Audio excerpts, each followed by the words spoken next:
नमस्कार साथीहरू, यहाँलाई हार्दिक स्वागत गर्न चाहन्छु स्टडी क्लास नामक युट्युब च्यानलमा। आज म यहाँहरूलाई राष्ट्रिय तथा अन्तर्राष्ट्रिय महत्त्वपूर्ण व्यक्तित्व तथा विचारक सम्बन्धी केही महत्त्वपूर्ण जानकारी दिने विचार गरेको छु। यहाँहरूले मेरो भिडियोलाई लास्टसम्म हेरेर सहयोग गरिदिनु होला।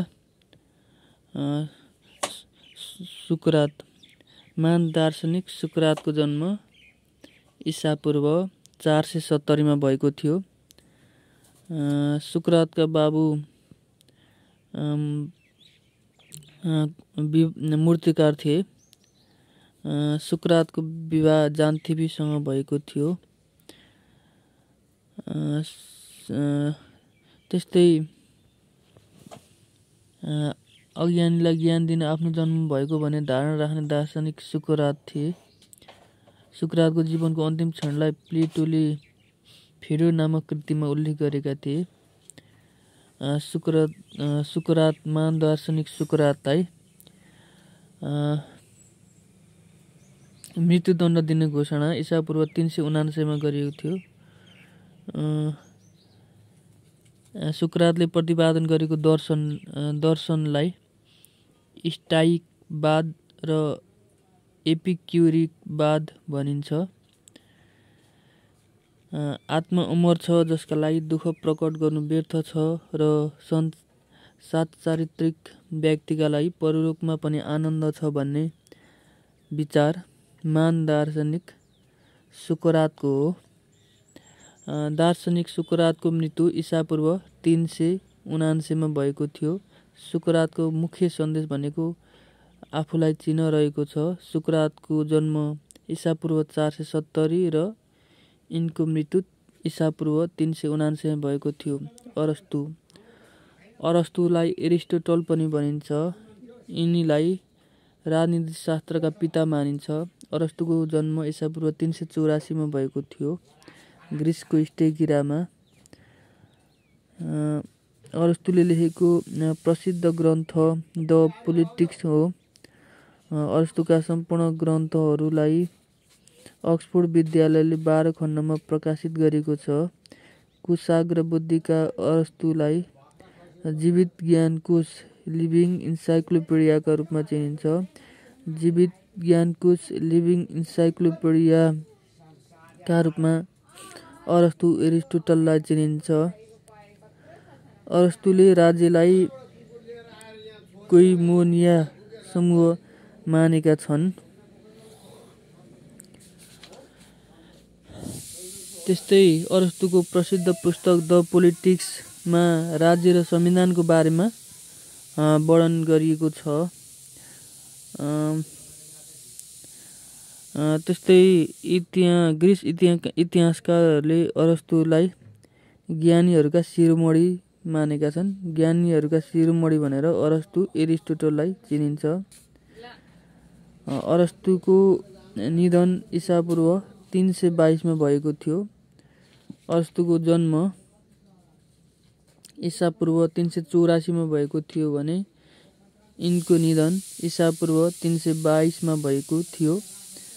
कौटिल्य भनेका अर्थशास्त्रका प्रसिद्ध वैज्ञानिक हुन्।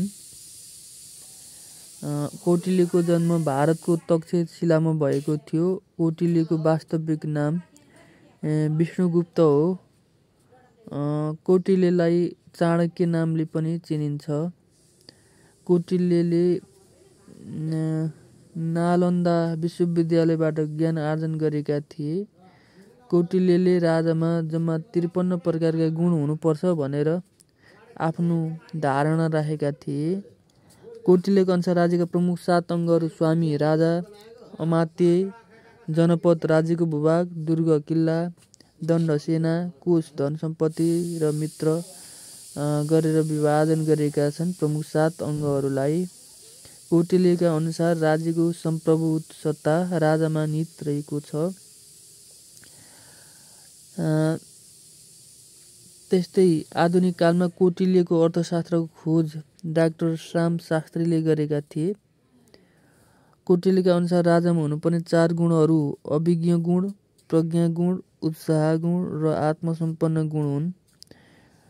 कौटिल्यका अनुसार 4 प्रकारका दुर्गहरू औद्योगिक दुर्ग, जल दुर्ग, पर्वत दुर्ग, पहाडी पारले घेरिएको, धानवन दुर्ग टाढा टाढासम्म मरुभूमि भएको दुर्ग हो र वन दुर्ग जङ्गलमा भएको दुर्ग वरिपरि घना झाडी भएको किल्ला हो।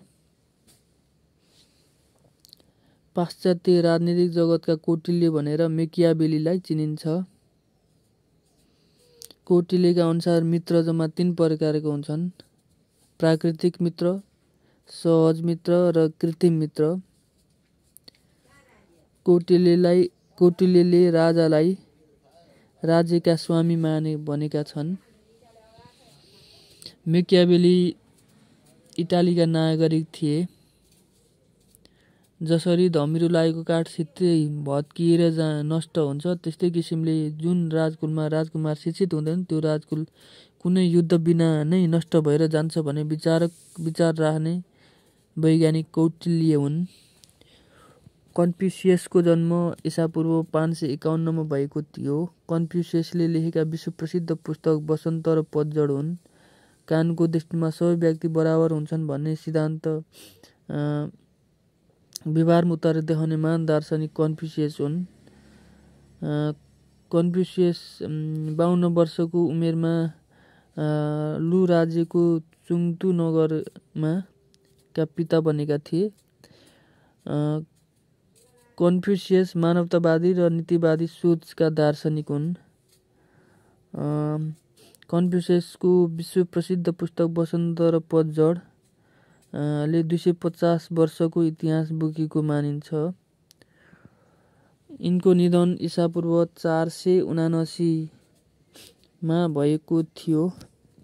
कन्फ्युसियसका मुख्य सन्देशहरू: पिताको पूजा गर, वृद्धप्रतिको सम्मान गर, वेतनभोगी वर्गको चरित्र असल हुनुपर्छ, मित्रप्रति सद्व्यवहार गर, पत्नीले पतिको, पुत्रले पिताको र प्रजाले राजाको आज्ञा पालन गर्नुपर्दछ, ईश्वर सर्वशक्तिमान भएकाले उपासना गर्नुपर्दछ भन्ने रहेको छ। Abraham Lincoln.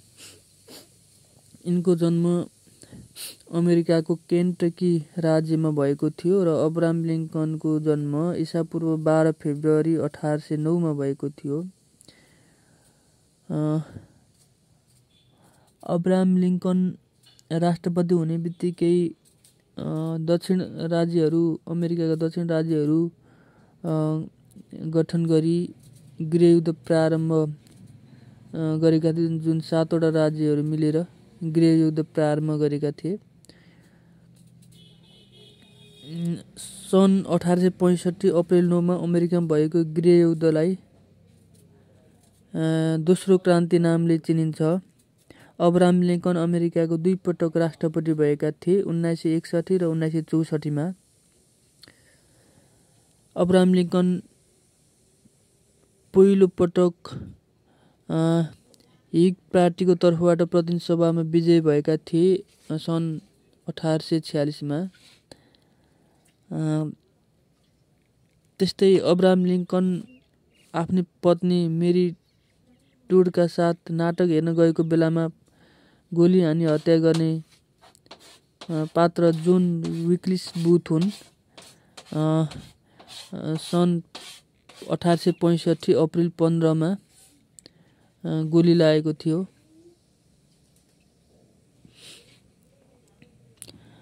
कार्ल मार्क्सको जन्म 5 मई 1888 मा भएको थियो। सन् 1818 मा कार्ल मार्क्सले कम्युनिस्ट घोषणापत्र प्रकाशन सन् 1848 मा गरेका थिए। मार्क्स प्राध्यापक पेसामा रहेका थिए। त्यस्तै कार्ल मार्क्सको जन्म जर्मनीमा भएको थियो। हेगेलको द्वन्द्ववादको आधार विचार आइडिया थियो। मार्क्सको द्वन्द्ववादको आधार पदार्थ म्याटर थियो।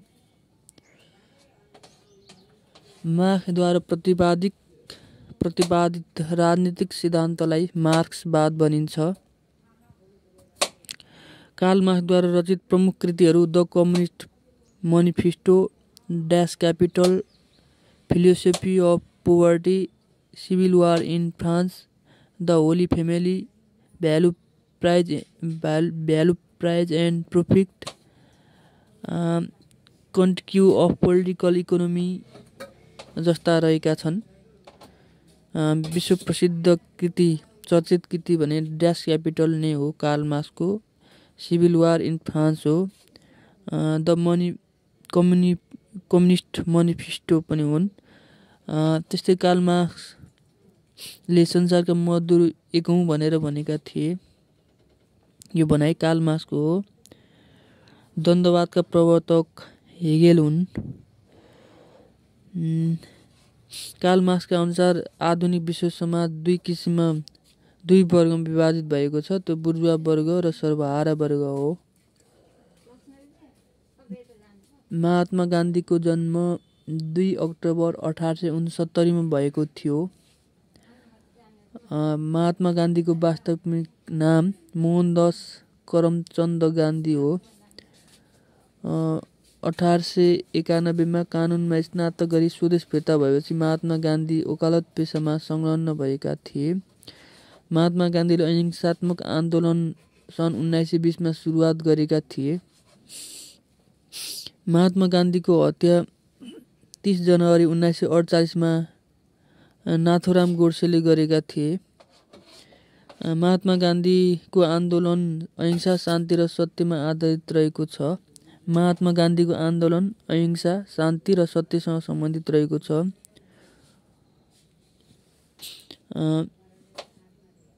त्यस्तै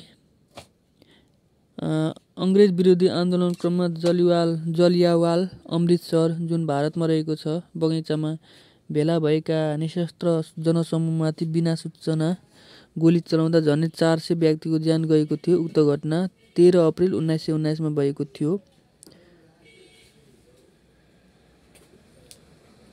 भारत स्वतन्त्र राष्ट्र 15 अगस्त 1947 मा भएको थियो। महात्मा गान्धीद्वारा सन् 1920 देखि सञ्चालित अहिंसात्मक आन्दोलनको अन्त्यमा भारत छोड आन्दोलनमा परिणत भएको थियो। अङ्ग्रेज सरकारले भारतमा रोलेट एक्ट कानुन लागू गरेको सन् 1919 मा हो। The story of my experience with truth नामक कृतिका लेखक महात्मा गान्धी हुन्। त्यस्तै सत्याग्रह इन साउथ अफ्रिका नामक कृतिका लेखक पनि महात्मा गान्धी नै हुन्। प्रमुख कृतिहरू the story of my experience with truth, Satyagraha in South Africa, Hind Swaraj, Bhagavad Gita जस्ता कृतिहरू महात्मा गान्धीले लेखेका हुन्। धर्म बिना जीवनको अस्तित्व छैन भन्ने विचारक महात्मा गान्धी हुन्। सबैका कुरा सुन तर सत्यलाई अँगाल भन्ने महान विचारक महात्मा गान्धी हुन्। त्यस्तै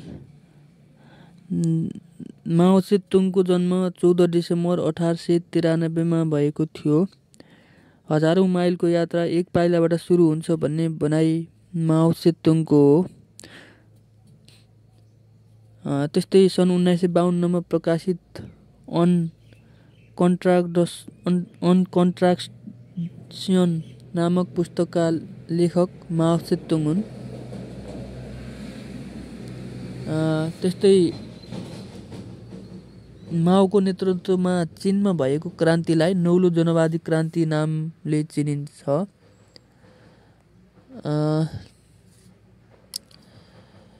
त्यस्तै हेलन केलरको बारेमा पनि म यहाँलाई जानकारी दिन गइरहेको छु। हेलन केलर दृष्टिविहीन थिइन्। हेलन केलरको जन्म 1880 जुन 27 मा अमेरिकामा भएको थियो। हेलन केलरको सबैभन्दा लोकप्रिय पुस्तक the story of my life हो। हेलन केलरको विश्व प्रसिद्ध पुस्तक the story of my life हो। त्यस्तै स्टिफन हकिङको जन्म 1942 सालमा सन् 1942 मा बेलायतमा भएको थियो। यिनी जन्मदाखेरि नि